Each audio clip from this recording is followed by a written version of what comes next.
आमे बाहागर भोजी खाया जाइथाउ एमती परिस्थिति को सब अनु हठात कर स्टेज नजर पड़ा। मु लिपू पचार लिपू ये सही ना?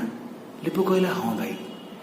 झीटी को देखिक बहुत दुख लगे कारण से झीटी को आम आगुरी चिन्हीलु आपको गोलाबी कलर बहुत पसंद जमीक कि गोलाबी कलर ड्रेस गोलाबी कलर लिपस्टिक गोलाबी कलर गाड़ी रे आउ जाए भी देखा हुए कहे आसुन जे तो आम संगे आंबा गाना पलाऊ किसी सी किणे आउ किसी आम किणिकी दो टंका शेष आम ही दो मसे पर आसिक कहला भाई ठाऊ आउ रहीगली हठात कर स्टेज रे देखिली तार जो सस्ता मेकअप जो गोलाबी कलर जो रंग आगुरी हुए सबकि मेकअप तार मार्क्स भितर रही जाता।